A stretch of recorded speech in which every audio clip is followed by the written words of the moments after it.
ರಮಾಕಾಂತ್ ಜೋಶಿ ಧಾರವಾಡದಲ್ಲಿ English professor, ಹಾಗೆ ಮನೋಹರ ಗ್ರಂಥಮಾಲೆಯ ಪ್ರಕಾಶನ ಸಂಸ್ಥೆಯ ನೇತಾರ.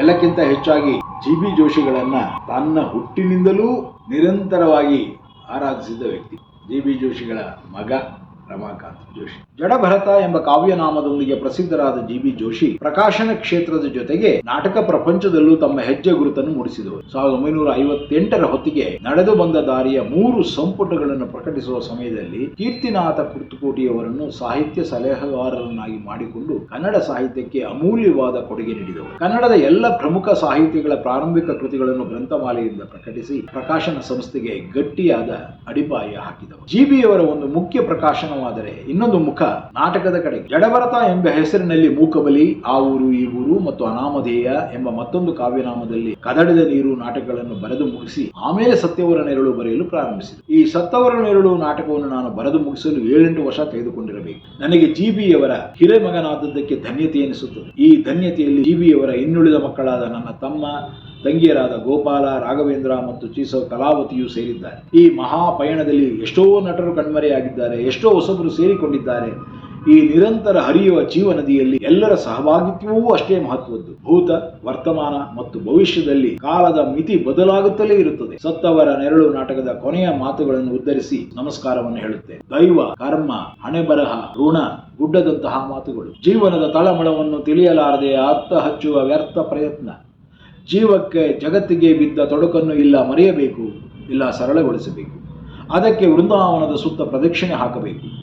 1, 2, 108 ಎಣಿಸಬೇಕು. ಜಪಸರದ ಮಣಿ ಎಣಿಸಬೇಕು. ದಿನಮಾನದ ಲೆಕ್ಕ ಹಾಕಬೇಕು. ಋತುಮಾನದ ತಾಳಕ್ಕೆ ಹೆಜ್ಜೆ ಹಾಕಬೇಕು. ಲೆಕ್ಕ ಹಾಕುವಾಗ ತಪ್ಪಿ ದಿಗಿಲಾದರೆ, ಸುಧಾಮನ ಹಾಡಿನ ಕೊನೆಗೆ ಅಕ್ಕಿ ಕಾಳು ಬೆಸ ಬಂದರೆ ಮತ್ತೆ ಲೆಕ್ಕ ಹಾಕಬೇಕು, ಮತ್ತೆ ಲೆಕ್ಕ ಹಾಕಬೇಕು.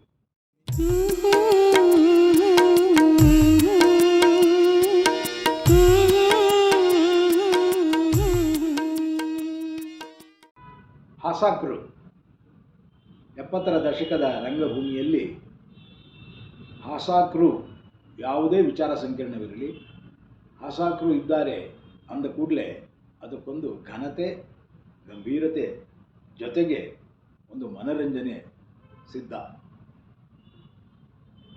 ಪ್ರತಿಯೊಂದನ್ನು ಪ್ರಶ್ನೆ ಮಾಡಿ ಉತ್ತರವನ್ನು ಪಡೆದು ನಂತರ ಒಪ್ಪಿಕೊಳ್ಳುವ ಮನಸ್ಥಿತಿ, ಒಂದು ರೀತಿಯ ಬಂಡಾಯದ ಸ್ವರೂಪವನ್ನು ತಮ್ಮ ಬದುಕಿನಲ್ಲೇ ಅಳವಡಿಸಿಕೊಂಡಂತಹ ಹಾಸಾಕ್ರು ನಟರಾಗಿ, ಬೆನಕದಲ್ಲಿ ನಾಟಕಕಾರರಾಗಿ, ಬೆನಕದ ಒಟ್ಟಾರೆ ಸಂಘಟನೆಯಲ್ಲಿ ಬಹುಮುಖ್ಯವಾದ ಪಾತ್ರವನ್ನು 70ರ ದಶಕದಿಂದ ಸುಮಾರು 90ರ ದಶಕದವರೆಗೆ ನಮ್ಮೊಡನಿದ್ದವರು. ಅವರು ಈ ಸತ್ತವರ ನೆರಳು ನಾಟಕದಲ್ಲಿ ಸಂಪೂರ್ಣ ಭಾಗಿಯಾಗಿದ್ದವರು. ಅವರ ಅನಿಸಿಕೆಗಳನ್ನು ದಾಖಲಿಸಿದ್ದಾರೆ. ಅವುಗಳನ್ನು ಈಗ ನಿಮ್ಮ ಮುಂದೆ ಇಡುತ್ತಿದ್ದೇನೆ. ಸತ್ತವರ ನೆರಳು, ಕೆಲವು ಅನಿಸಿಕೆಗಳು ಹಾಸಾಕ್ರು. ಲಂಕೇಶ್ ಪತ್ರಿಕೆ ಕನ್ನಡ ರಂಗಭೂಮಿಯ ಸಾವನ್ನು ಸಾರಿದ ಸಂದರ್ಭದಲ್ಲೇ ಸತ್ತವರ ನೆರಳು 100ನೆಯ ಪ್ರದರ್ಶನ ಕಾಣುತ್ತಿರುವುದು ಒಂದು ವಿಪರ್ಯಾಸ.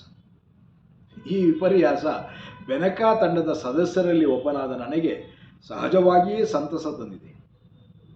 ಈ ಒಂದು ಸಂದರ್ಭದಲ್ಲಿ ತಂಡದ ಹೊರಗಿನವರು ಕೆಲವು ಪ್ರಶಂಸೆಯ ಮಾತುಗಳನ್ನು ಆಡಿರಬಹುದಾದರೂ ತಂಡದವನೇ ಆಗಿ ನಾನು ನನ್ನ ಅನಿಸಿಕೆಗಳನ್ನು ಹೇಳುವಾಗ ಎಚ್ಚರದಿಂದಿರಬೇಕಾದ್ದು ನನ್ನ ಕರ್ತವ್ಯ. ಸತ್ತವರ ನೆರಳು ಇದುವರೆವಿಗೆ ಕಲಾಕ್ಷೇತ್ರದಲ್ಲಿ ಆಗಿರಬಹುದಾದ ನಾಟಕಗಳ ಪ್ರಯೋಗಗಳ ಸಂಖ್ಯೆಯ ದೃಷ್ಟಿಯಿಂದ ಪ್ರಚಂಡ ಯಶಸ್ಸು ಗಳಿಸಿದೆ. ಪ್ರಯೋಗ ಮುಕ್ತ ಪ್ರಶಂಸೆಯನ್ನು ಪಡೆದಿದೆ. ಅಲ್ಲದೆ ದೊಂಬರಾಟವೆಂದು ಬೇಜವಾಬ್ದಾರಿ ಹೇಳಿಕೆ ಮಾತುಗಳೂ ಬಂದಿವೆ. ಒಟ್ಟಿನಲ್ಲಿ 7 ವರ್ಷದ ಹಿಂದೆ ಆದ ಮೊದಲ ಪ್ರಯೋಗದಿಂದ ಹಿಡಿದು ಇಂದಿನವರೆಗೂ ತನ್ನ ಜನಪ್ರಿಯತೆಯನ್ನು ಉಳಿಸಿಕೊಂಡಿದೆ.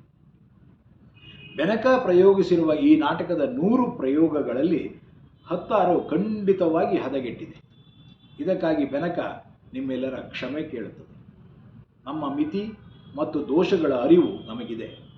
ಪ್ರತಿಯೊಂದು ಪ್ರಯೋಗಕ್ಕೂ ಮುಂಚೆ 4-6 ತಾಲೀಮುಗಳನ್ನು ನಡೆಸಬೇಕಾದ್ದು ಹವ್ಯಾಸಿ ತಂಡಗಳ ಅನಿವಾರ್ಯ. ಆದರೆ 40-45 ಕಲಾವಿದರನ್ನು, ಅದು ವಿವಿಧ ಮನೋಭಾವದ ಕಲಾವಿದರನ್ನು ಅವರ ಅನುಕೂಲತೆಗಳಿಗೆ ಹೊಂದಿಕೊಂಡು ಒಗ್ಗೂಡಿಸುವುದು ಸುಲಭ ಸಾಧ್ಯದ ಮಾತಲ್ಲ. ಅಲ್ಲದೆ ಪಾತ್ರಗಳ ಹಂಚಿಕೆಯೂ ಬಹಳಷ್ಟು ಬದಲಾವಣೆಗಳನ್ನು ಕಂಡಿದೆ. ಹೀಗಾಗಿ ಹಲವು ಪ್ರಯೋಗಗಳು ಸೊರಗಿದವೇ ಹೊರತು ಸಾರ್ವಜನಿಕರ ಬಗ್ಗೆ ಉದಾಸೀನದಿಂದಲ್ಲ. ಅನಾದರಣೆ ಇದ್ದಿದ್ದರೆ ನಾವು ಇಷ್ಟು ಕಾಲ ರಂಗದ ಮೇಲೆ ಇರುವುದು ತಾನೇ ಹೇಗೆ ಸಾಧ್ಯವಾಗುತ್ತಿತ್ತು? ಹಾಗೆಯೇ ನಮ್ಮ ಸಂಸ್ಥೆಯ ಬಗ್ಗೆ ಇನ್ನೊಂದು ದೂರಿದೆ. ಆಡಿದ ನಾಟಕಗಳನ್ನೇ ಆಡುತ್ತಿರುತ್ತಾರೆ. ಈ ದೂರಿಗೆ ತಿರುಳಿಲ್ಲ. ಪ್ರೇಕ್ಷಕರಿಲ್ಲದೆ ನಾವು ಆಡಿದ ನಾಟಕಗಳನ್ನೇ ಮತ್ತೆ ಮತ್ತೆ ಪ್ರಯೋಗಿಸಲು ಸಾಧ್ಯವಿಲ್ಲವಲ್ಲ. ಪುಸ್ತಕಗಳನ್ನು ಕೊಳ್ಳುವವರಿಲ್ಲದೆ ಪುನರ್ಮುದ್ರಿಸುತ್ತಾರೆಯೇ? ಸತ್ತವರ ನೆರಳನ್ನು 100 ಬಾರಿ ಆಡಿದರೂ ಬೇರೆ ಬೇರೆ 20-22 ನಾಟಕಗಳನ್ನು ಆಡಿದ್ದೇವೆ. ಅಲ್ಲದೆ ಒಂದು ತಂಡ ಒಂದೇ ನಾಟಕದ 100 ಪ್ರಯೋಗಗಳನ್ನು ನೀಡುವುದು ಜನಪ್ರಿಯತೆಯ ಜೊತೆಗೆ ಹವ್ಯಾಸಿ ರಂಗಭೂಮಿ ವೃತ್ತಿಪರವಾಗುತ್ತಿರುವುದರ ಸಂಕೇತ ಎಂದೂ ಎನ್ನಬಹುದು. ಕನ್ನಡ ರಂಗಭೂಮಿಗೆ ವೃತ್ತಿ ರಂಗಭೂಮಿ ಅಗತ್ಯವಾಗಿರುವಾಗ ಈ ದಿಕ್ಕಿನತ್ತ ಬೆಳೆಯುವುದು ಇತ್ಯಾತ್ಮಕ ಗುಣವೇ ಹೊರತು ನೇತ್ಯಾತ್ಮಕ ಗುಣವಲ್ಲ. ನಾಟಕದ ಬಗ್ಗೆ ಒಂದೆರಡು ಮಾತುಗಳು. ಈ ನಾಟಕ ನನಗೆ ಖುಷಿ ಕೊಟ್ಟಿದೆ. ಎಲ್ಲರಂತೆ ನಾನೂ ಖುಷಿಯಾಗಿ ರಂಗಭೂಮಿಗೆ ಬಂದವನು. ಈ ನಾಟಕದಲ್ಲಿ ಭಾಗವಹಿಸುವಾಗ ನನಗೆ ರಂಜಿಸಿದಂಥ ಲಕ್ಷಾಂತರ ಪ್ರೇಕ್ಷಕರನ್ನು ರಂಜಿಸುತ್ತಿದೆ. ಕ್ರಾಂತಿಕಾರಿಗಳಿಗೆ ಈ ನಾಟಕ ಏನನ್ನೂ ಹೇಳದೆ ಜುಗುಪ್ಸೆ ತಂದಿರಬಹುದು.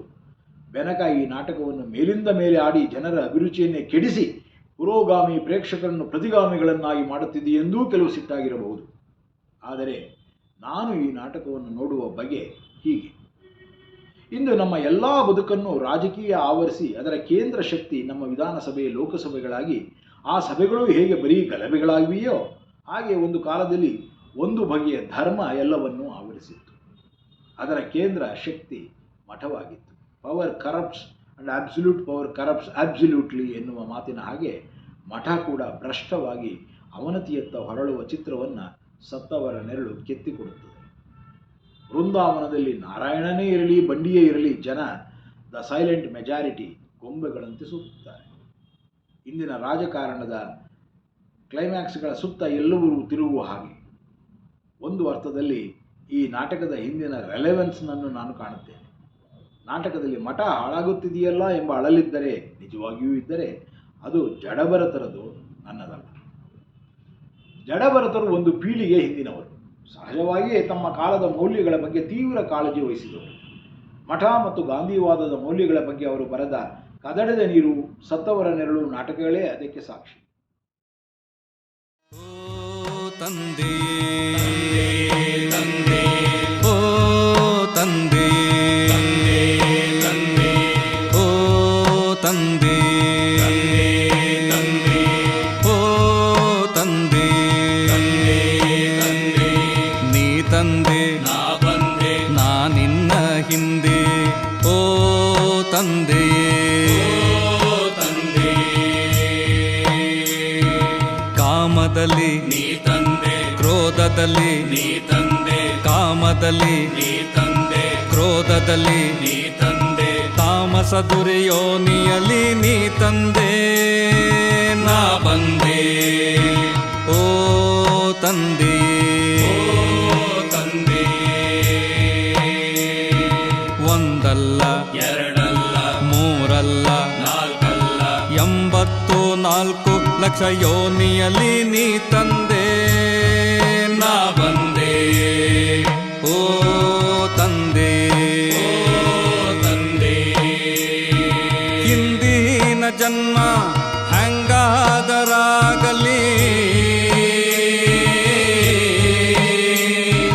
ಹಿಂದಿನ ಜನ್ಮ ಹೆಂಗಾದರಾಗಲಿ ಮುಂದೆನ್ನ ಸಲಹೋ